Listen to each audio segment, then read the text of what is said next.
Ada 166 partisipan. Oke.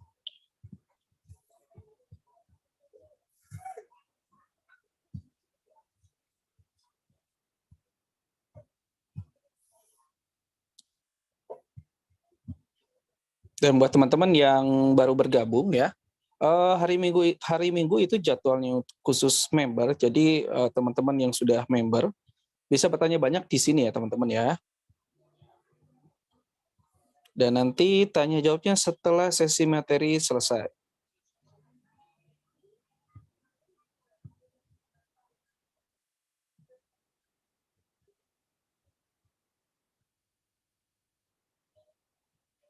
Ya, oke. Sudah ya. Oke, jadi teman-teman sekalian, malam hari ini kita akan bahas logika ataupun pertanyaan ya yang cukup banyak di luaran sana ya mengenai halal atau haramnya menjalankan bisnis metaverse ya. Sebelumnya disclaimer dulu ya bahwa saya itu bukan seorang ahli agama teman-teman ya, saya hanya seorang pembelajar ya yang mencoba mempelajari hal itu baik buruknya, baik dari sisi normal bisnisnya ataupun dari sisi agama juga. Dan kebetulan saya juga beragama Islam teman-teman ya. Dan saya akan masuk ke materinya langsung ya untuk membahas hal ini. Jadi kami hanya bisa menjelaskan apa yang kami pelajari sangat lama terkait bisnis ini ya, terkait pengkajian ulangnya seperti apa ya, itu kembali ke teman-teman sekalian, Bapak Ibu semua, dan nanti ada di sesi tanya jawab juga ya. Silakan sebentar saya masuk ke materinya dulu. Ya, oke.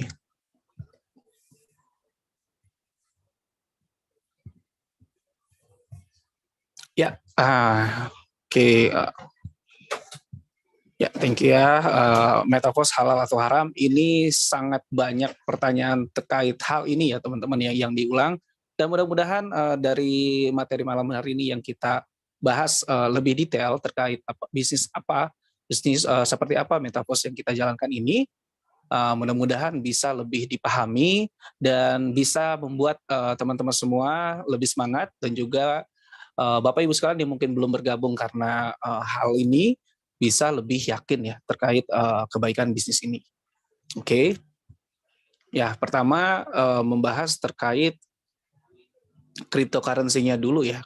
Nah, ini kan banyak sumber yang saya ambil teman-teman dari Detik ya, Detik dari yang lain-lain lah. Nah, intinya adalah yang paling penting di sini itu di kriptonya dulu ya, di kriptonya dulu nih. Di koin kriptonya dulu. Nah, fatwa MUI ini transaksi jual beli mata uang adalah boleh dengan ketentuan tidak untuk spekulasi. Nah, itu pertama ya, tidak untuk spekulasi yang berunsur judi nanti. Nah, kalau ada unsur judi kan memang tidak diperbolehkan teman-teman ya. Jadi tidak boleh ada unsur spekulasi. Itu sama kayak trading forex juga, kalau unsurnya itu judi cuma nebak atas bawah doang itu jadinya haram. Tapi kalau misalkan nebaknya itu dasar dari ilmu ya, itu jadinya enggak. Si infonya sih kayak gitu ya. Ada kebutuhan apabila transaksi dilakukan dengan mata uang sejenis nilainya harus sama dan lain-lainnya. Bitcoin sebagai alat tukar hukumnya boleh dengan syarat harus ada serah terima dan kuantitasnya jenis sama, gitulah. Nah, ada lagi nih dari yang lainnya ya. Ini apa perbedaan pendapat mengenai haramnya penggunaan cryptocurrency ya di kalangan para ulama. Poin intinya adalah ini, cryptocurrency sebagai mata uang adalah haram sebagai mata uang. Kenapa? Karena memang mata uang di Indonesia itu kan cuma rupiah sampai saat ini. Dan itu dilindungi sama Undang-Undang Dasar. Ya, jadi kalau sebagai mata uang nggak bisa teman-teman. Tapi sebagai aset komoditi itu bisa jadi sah atau tidak sah diperjualbelikan tergantung dari karakteristik kripto itu ya, apakah memenuhi syarat syar'i atau tidaknya. Oke, saya lanjut ya. Nah, ini sesama sih ya. Yang penting nggak ada unsur goror dan lain-lain lah kayak gitu. Saya lanjut. Nah, ini yang saya sering pakai ya teman-teman ya. Jadi teman-teman bisa pakai nanti www.islamicfinanceguru/ crypto ya. Nah, ini Islamic Finance Guru ini telah mendapatkan banyak permintaan dan lain-lain. Jadi dia itu bukan cuma bahas tentang kripto saja, tapi hampir semua jenis keuangan digital ya, baik itu forex, saham dan lain-lain. Nah, salah satunya adalah kripto, dan mereka bahkan sampai menganalisis ya kripto-kripto yang menurut mereka halal atau haram gitu ya.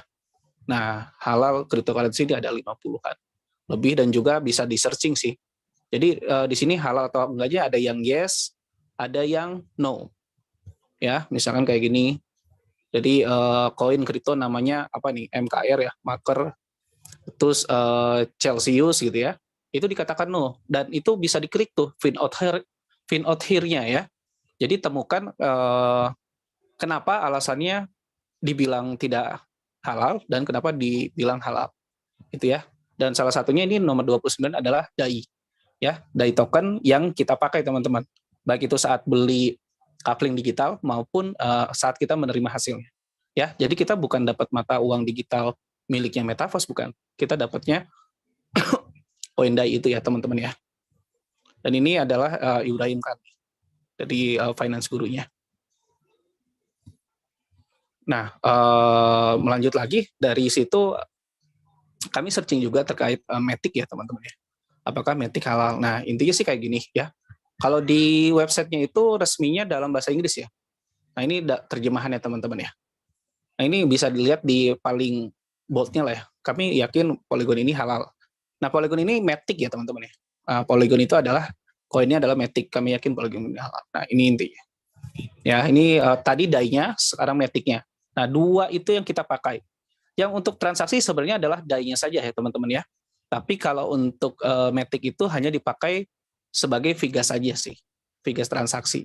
Nah, ini juga sumber dari CNBC Indonesia ya, terkait kripto-kripto yang legal di Indonesia, teman-teman ya. Ada sekitar 300-an, 383 token ataupun koin kripto yang boleh ditransaksikan di Indonesia, yang legal ya. Salah satunya nomor 24 itu adalah Polygon, dan nomor 58 adalah DAI ya. Jadi jelas kripto yang kita gunakan dan hasilkan pun adalah kripto yang legal di Indonesia. Itu dulu. Lanjut lagi ya. Nah, ini bisnis yang baik yang dijalankan menurut versi kami ya dari UFT ya teman-teman ya. Nah, pertama tidak ada unsur judi ya, tidak ada unsur riba, tidak ada unsur goror. Ya, ini ketiga poin penting dari salah satu pembuka agama juga ya, terkait membahas waktu itu terkait MLM yang boleh dijalankan ataupun tidak gitu ya. Nah, poin pentingnya adalah ini. Selama tidak ada unsur judi, tidak ada unsur riba, dan tidak ada unsur goror, itu boleh dijalankan. Intinya sih itu. Itu poin penting yang kami pelajari. Nah, selanjutnya sumber hasilnya jelas, marketing plan jelas, tahu bisa dipelajari bagi hasilnya jelas. Untung ruginya atau resikonya jelas, potensi hasil bisa dihitung, tidak hanya menguntungkan yang join duluan, produk Blue Ocean ya, atau pangsa pasar luas. Nah, ini beberapa yang kami pelajari dan kutip ya. Dan mudah-mudahan ini juga adalah bisnis yang baik juga yang menurut teman-teman untuk dijalankan ya. Oke, kita akan fokusnya malam hari ini mengenai judi, riba, dan gorornya ya. Nah, itu yang paling pentingnya, karena ini yang menyangkut teman-teman ataupun Bapak Ibu sekalian bisa menilai ini baik dijalankan atau tidaknya. Intinya gitu. Oke. Nah, pertama ya, Metaverse tidak ada unsur judi. Nah, Metaverse tidak ada unsur judi. Kenapa? Pertama, Metaverse bukan trading. Jadi tidak ada unsur spekulasi sama sekali. Nah, yang trading pun sebenarnya tidak semua menggunakan skema judi. Buat mereka yang mempelajari candlestick, ya mempelajari namanya technical analis dan juga fundamental ya, mempelajari berita-berita, mereka bukan spekulator, tapi mereka memang membeli dan menjual di waktu yang mereka pelajari ya. Di saat yang memang kemungkinan besar itu adalah hal baik ataupun berpotensi menguntungkan. Jadi bukan cuman asal nebak aja teman-teman. Nah, yang salah itu trader yang cuman asal nebak. Bakal untung, bakal naik atau bakal turun doang gitu ya. Sehingga jatuhnya cuma spekulator aja, bukan seorang yang mempelajari gitu ya unsur dari trading itu sendiri. Tapi Metaverse ini ya jelas bukan trading, jadi ke arah spekulasi sama sekali nggak ada teman-teman. Itu pertama. Kedua, Kripto yang dipergunakan beli dan jual di Metaverse ini adalah kripto yang stable coin, yaitu DAI token ya. Nah, ini adalah aset kripto ini senilai dolar, bukan fluktuatif koin ya. Yang jadi banyak perdebatan di majelis ulama itu adalah fluktuatif koin ya. Misalkan kayak Bitcoin yang naiknya bisa tinggi banget atau bisa turun gede banget, sehingga disitulah yang ada sebagian menganggap ini adalah ada unsur spekulasi, tapi sebagian juga menganggap ini hal yang bisa dipelajari seperti forex. Nah, kayak gitu ya. Karena forex sendiri kan valuta asing, jual beli valuta asing itu sudah halal ya teman-teman ya. Sudah ada stempel halal dari MUI-nya. Nah, tapi waktu zaman forex dihalalkan juga itu prosesnya juga tidak sebentar teman-teman. Memang dalam waktu lama ya, karena memang untuk membuat statement halal dan haram pasti MUI juga membuat memprosesnya itu sangat hati-hati ya, tentu saja ya. Nah, yang ketiga, penggunaan Matic hanya untuk vigas transaksi di blockchain. Jadi hanya untuk sebagai kayak admin transaksinya aja lah sebagai syarat. Karena koin utama yang dipakai untuk pembelian itu adalah DAI token, teman-teman. Nah, itu tiga. Keempat, semua member bisa mempelajari dan mengetahui kapan hak mereka menghasilkan, gitu ya. Jadi kalau unsur judi itu kan bisa dapat, bisa enggak, dan nggak jelas gitu ya kepastian keuntungannya seperti apa. Itu hanya judi aja gitu kan. Nah, ini kita di Metaverse itu kita bisa tahu, bahkan sebelum closing nih kita bisa tahu saat ini nih yang menghasilkan di cufflink level berapa aja. Gitu. Kalau saya closing, saya punya 5 level lalu saya closing 3 level, saya akan mendapatkan hasil berapa ketika transaksi itu terjadi. Kita bisa tahu teman-teman. Tinggal mau mempelajarinya apa tidak aja. Gitu ya. Jadi marketplace memang bisa dipelajari. Lalu selanjutnya tidak ada yang tidak dibayar ketika di posisi haknya. Nah, ini yang menarik banget ya teman-teman ya. Jadi Metaverse ini ya. Jadi karena kita bagi hasilnya ini dilakukan oleh smart contract, bukan lagi sama manusia. Nah, keamanahannya ini yang terjaga teman-teman. Jadi kalau udah di posisi hasilnya nih, udah pasti masuk ke wallet yang memang sebagai pemilik aset itu. Gitu. Jadi nggak mungkin ke wallet yang lain tuh nggak mungkin teman-teman. Ya. Nah, selanjutnya yang tidak menghasilkan hanyalah mereka yang belum berhasil menjual sampai di posisi hak hasil mereka. Nah, jadi kalau yang berkoar-koar di luar sana nih, yang merasa bilang gabung Metaverse rugi, gabung Forces rugi ya, project sebelumnya di di Mister Lado ya, dari Mister Lado, itu hanya orang-orang yang memang tidak melakukan bisnis pemasarannya. Padahal Metaverse ini jelas adalah bisnis pemasaran. Ya, kita beli lalu kita jual. Kalau namanya bisnis pemasaran, tidak dijual, tidak dipasarkan lalu tidak menghasilkan, anehnya di mana? Sebenarnya harusnya tidak ada anehnya ya, gitu. Karena memang belum bekerja, belum berhasil menjual ya apa yang dibeli. Nah, ini kan bisnis jual beli nih, kita beli dulu barangnya, barang yang sudah kita beli baru bisa kita jual. Teman-teman gabung di komunitas, dapat ID, dapat link referral, bisa nggak beli aset ini? Bisa, tapi nggak akan bisa menghasilkan apa-apa di komunitas ini secara uangnya ya, secara penghasilannya. Ketika memang tidak ada aset yang dibeli, walaupun berhasil mereferensikan orang yang beli kafling digitalnya, yang beli aset digitalnya di Metaverse. Ya, Anda gabung di komunitas Metaverse, lalu Anda tidak beli kaflingnya, lalu ternyata link referralnya dipakai oleh orang lain, mereka beli 3 kafling, maka Anda nggak akan dapat apa-apa karena Anda belum ada barang yang dibeli. Ya, transaksinya akan nyambung ke orang yang sudah beli asetnya seperti itu. Saya lanjut ya. Nah, lanjut mengenai riba nih. Kalau judi nggak perlu dibahas kayaknya semua orang paham kan ya. Tapi kalau riba mungkin sebagian masih awam mungkin ya.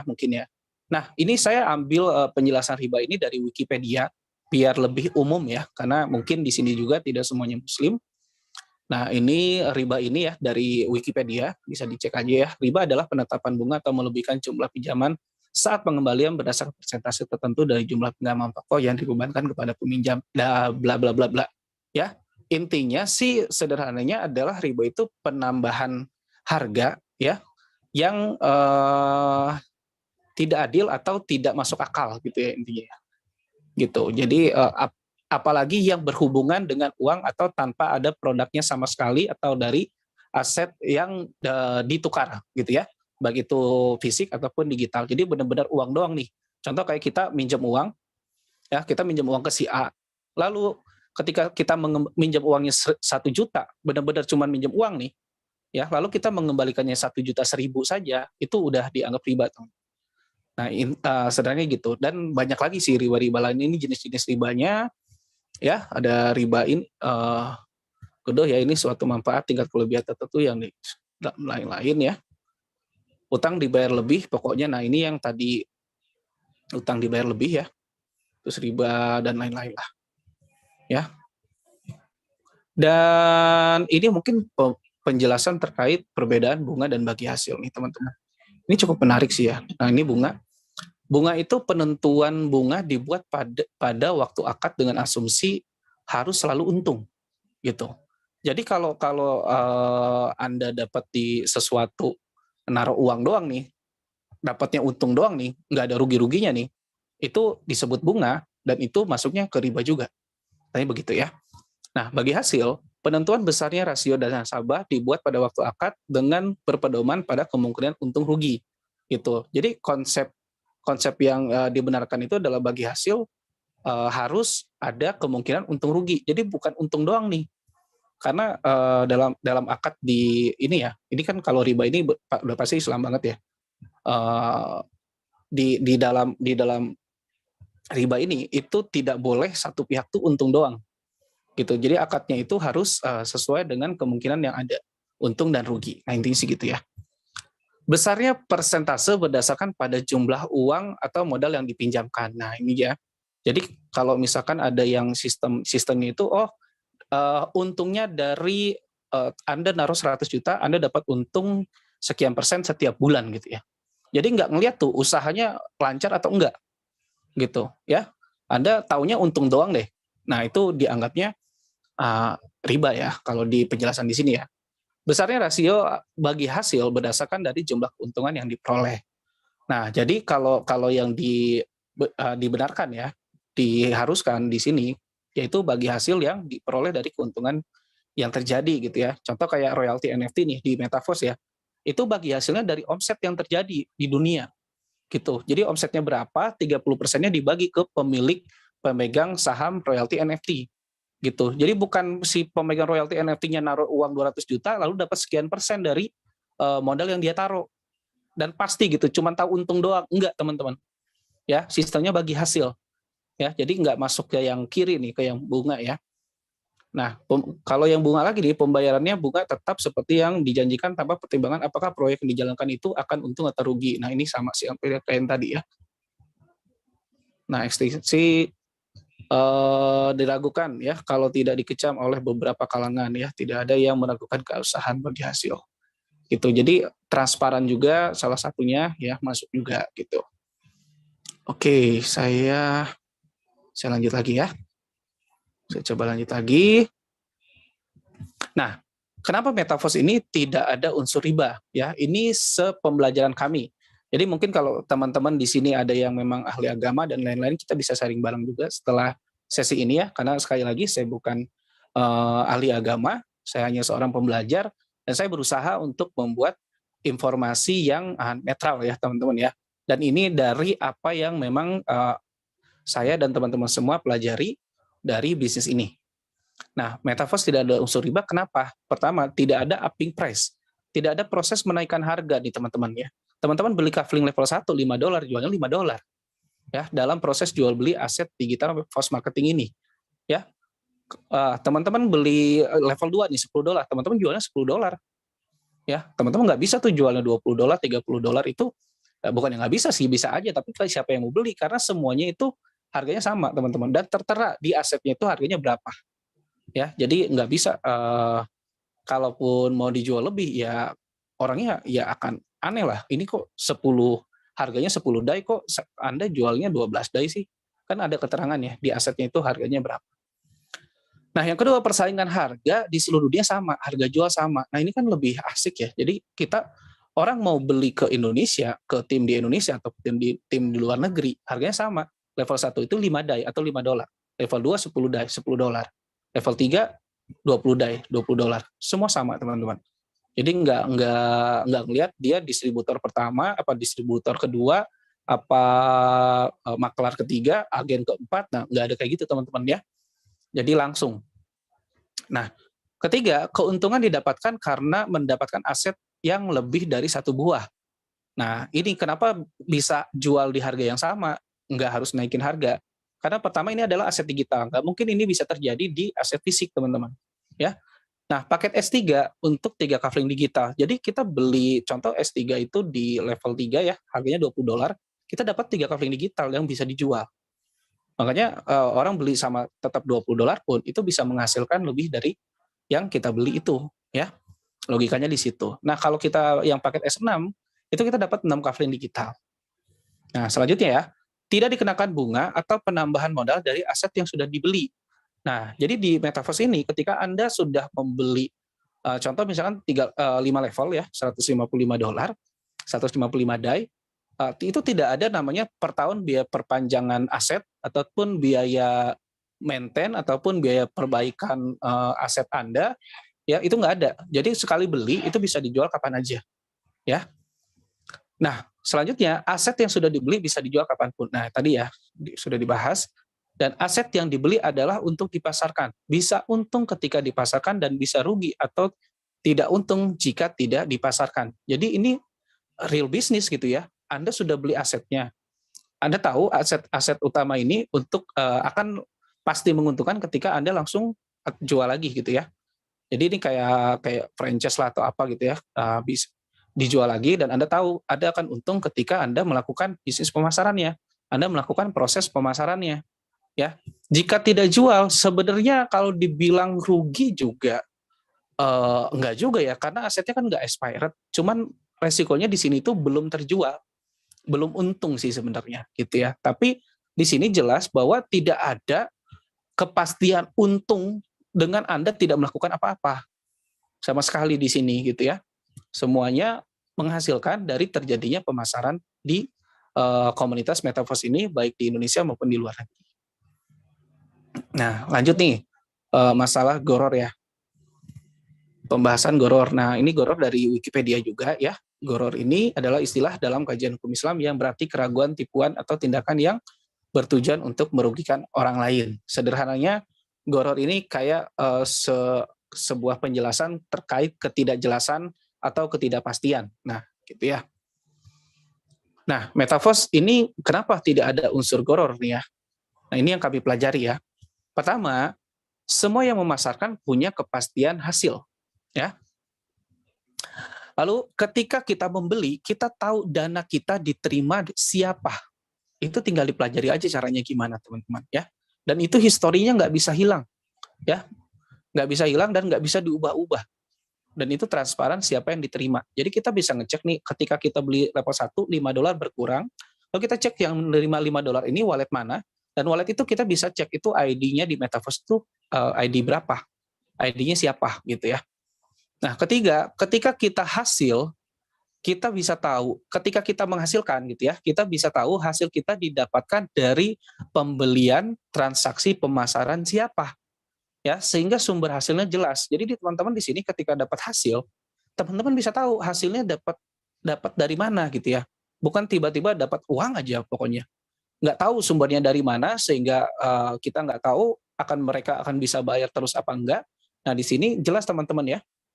Metaverse atau smart contract itu sendiri ya yang melakukan bagi hasil akan melakukan bagi hasil ketika ada orang pembelian kafling digitalnya atau aset digitalnya gitu.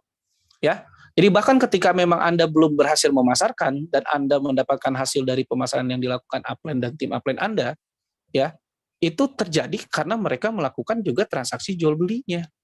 Gitu. Jadi nggak ada tuh yang nggak dapat hasil tiba-tiba dapat uang aja, sumbernya nggak jelas, nggak ada, ya. Nah, selanjutnya, aset digital yang dimiliki hanya akan menghasilkan ke pemilik wallet, tidak akan salah alamat pengiriman hak hasilnya. Nah, ini teman-teman ya. Jadi ketika teman-teman beli asetnya, ya, bukti kepemilikannya itu adalah alamat wallet. Dalam dunia DeFi, hal itu memang sebagai bukti kepemilikan asetnya, ya. Contoh kayak di NFT juga, ya, pemiliknya adalah alamat wallet juga, kayak gitu ya. Nah, di DeFi juga teman-teman ya, kepemilikan wallet ini di Metaverse, ID-nya, lalu di bawahnya itu ada alamat walletnya yang bisa disalin oleh siapapun juga. Jadi transparan, ya. ID itu pemilik walletnya siapa nih? Nah, maka yang akan menghasilkan di posisi hasil aset itu adalah pemilik walletnya. Dan itu kita bisa cek 24 jam, walaupun itu bukan ID kita. Bahkan ID Kriter pun, Mistelado pun, kita bisa cek 24 jam, teman-teman. Segitu transparansinya, sampai owner aja 24 jam kita bisa cek hasil yang beliau. Kenapa? Karena beliau, Mistelado pun ya, alat bisnisnya sama dengan kita semua. Ya, bisa dibilang Metaverse ini adalah bisnis satu-satunya yang penghasilan owner, alat bisnisnya sama dengan member, sama dengan kita. Ya, let's simpelnya adalah ketika Mistelado bisa menghasilkan sekian per hari, maka kita juga bisa menghasilkan seperti itu karena alat bisnisnya sama. Tinggal kita kejar sampai timnya seperti beliau gitu ya. Nah, lanjut ya. Aset digital yang dimiliki sekaligus alat visual untuk melihat sudah hasil berapa dan akan hasil berapa di closing selanjutnya. Jadi aset digital teman-teman ya, itu kelihatan tuh kafling yang sudah dibeli dan kosong, mana yang sudah terjual. Dan ketika kita akan closing, akan ngisi kemana. Itu polanya juga bisa dipelajari, teman-teman. Ya. Jadi kita bisa tahu nih, ketika kita udah ada di 5 level ataupun di 10 level, lalu kita closing 9 level, maka kita akan menghasilkan berapa ketika transaksi itu terjadi. Selesai gitu ya. Itu udah pasti. Dan ketika teman-teman paham itu, teman-teman bisa jelas banget nih bro nih, kalau misalkan lu udah beres transaksi, hak gue segini. Dan itu akan langsung masuk ketika lu udah selesai transaksi. Gak pakai ditunda. Karena yang bagi hasil udah bukan manusia lagi. 24 jam lu mau aktifin, mau beli kaflingnya jam 3 malam, jam 4 malam juga nggak apa-apa gitu misalkan ya. Nah, selanjutnya ya, kita hanya bisa menghasilkan dari aset yang sebelumnya sudah kita beli duluan. Nah, ini ya, karena kan unsur jual beli sebuah transaksi jual beli itu harus ada barang yang diperjualbelikan gitu ya.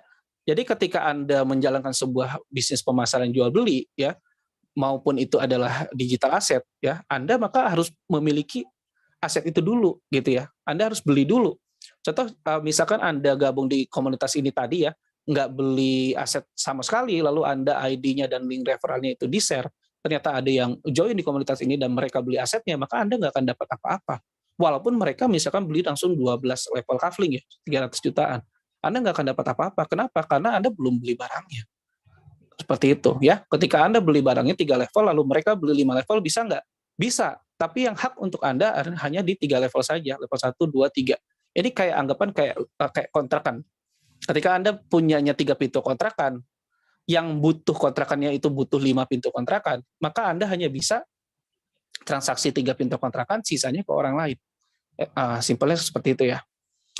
Lalu ada manfaat lain dari aset yang dibeli selain untuk diperjualbelikan saja, gitu ya. Jadi manfaat dari kafling digital ini ya, contoh untuk program klasik itu akan bisa digunakan juga ataupun menjadi gerbang sebagai pemegang saham di royalti NFT. Itu pertama. Untuk yang post marketing program klasik ya, yang matrix klasik. Nah, yang kedua itu untuk cashback token kalau di klasik ini ya, nyambungnya ke ekosistem royalti NFT dan cashback token nanti ke depannya. Nah, post marketing lainnya itu contoh nanti Universe ya, itu akan nyambung ke gameplay to earn kalau nggak salah. Sama satu lagi nanti Universe boost program itu akan nyambung juga ke ekosistem gameplay itu kan ya. Nah, kalau yang lainnya itu ke metaverse, sorry ya, ke metaverse. Yang Universe kalau nggak salah ke metaverse, yang boost program itu ke ekosistem gameplay to earn ataupun game ya. Jadi ada fungsi lain selain untuk diperjualbelikan saja gitu ya. Nah, selanjutnya ya, kripto untuk beli dan jual legal di Indonesia dan bukan kripto untuk spekulasi ya. Yaitu namanya stablecoin. Nah, DAI token ini adalah salah satu stablecoin yang senilai dolar. Memiliki kejelasan harga ya, senilai dolar. Oke. Nah, selanjutnya nih, Metaverse memiliki konsep bagi hasil yang adil nih. Nah, ini tambahannya ya. Jadi, pada dasarnya di dunia pemasaran, ketika kita melakukan pemasaran, pasti ada pihak lain yang juga diuntungkan. Misal, produsen ya, distributor, agen, makelar, dan lain-lain ya, penyambung-penyambungnya sampai ke konsumen, ke tangan konsumen. Ketika terjadi closing di tangan konsumen, maka yang untung bukan Anda saja. Ya, it's normal di dunia nyata pun seperti itu. Oke? Nah, bagi hasil untuk pemasaran kita langsung jauh lebih besar daripada pihak lain. Nah, ini adilnya ya. Jadi ketika Anda fokus terkait apa yang Anda jual pun nih ya, dan Anda nggak mikirin untuk hasil yang pihak lain ya, anggap aja itu untuk produsen, distributor, dan lain-lain ya. Anda tahu ketika Anda melakukan pemasaran pribadi tanpa menunggu kerja orang lain, maka Anda sudah tahu kejelasan hasilnya berapa dari omset yang Anda lakukan, gitu ya. Contoh di S3, 2/3-nya itu untuk Anda, teman-teman. Ya, dari 3 kafling, 2-nya itu jatah untuk Anda. 100% malah komisinya. Gitu ya. Dan 1/3-nya baru untuk upline sponsor. Jadi sangat mungkin banget ketika Anda melakukan kerja yang lebih banyak, kerja keras ya, Anda hasilnya pasti lebih besar dari upline sponsor. Bahkan upline-upline di atasnya. Gitu ya. Nah, di S6, 3/6 itu hasil pasti untuk Anda. Ya, 3/6 dari 3 dari 6 kafling itu adalah hasil pasti untuk Anda. Ya, dan 1/3, 1/6-nya itu untuk upline sponsor. Hasil pasti untuk upline sponsor adalah 1/6-nya, teman-teman ya.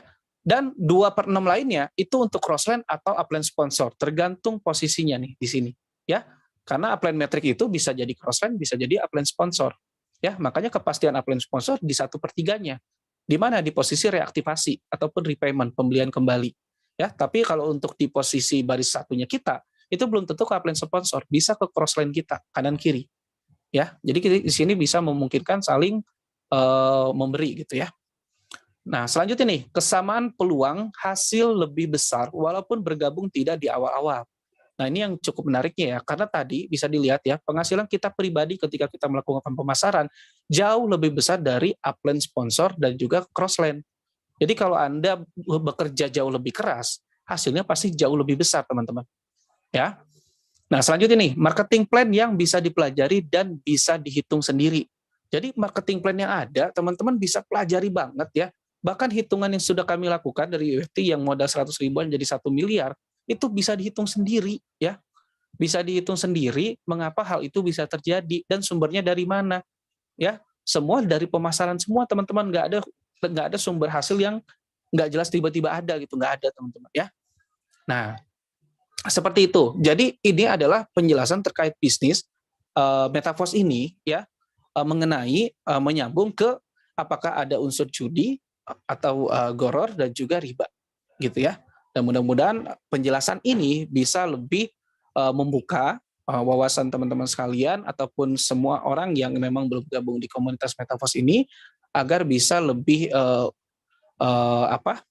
detail ataupun lebih mempelajari lagi terkait halal atau haramnya ya. Kami tidak bisa mengklaim ini halal atau haram karena ini bukan bukan hak kami gitu ya. Jadi ini kembali ke masing-masing dan ini yang kami infokan dari apa yang kami pelajari sampai saat ini dan memang terbukti hal ini yang terjadi di kami. Maka mudah-mudahan ini bisa menjawab kekhawatiran sebagian dari teman-teman semua yang menjalankan ataupun yang teman-teman semua Bapak Ibu sekalian yang memang belum bergabung akan hal ini. Oke? Dan semoga bermanfaat. Saya tutup materi hari ini. Terima kasih. Sebentar, saya tutup dulu live YouTube-nya ya. Oke, sebentar ya. Bentar. Oke, Bang Ivan, terima kasih.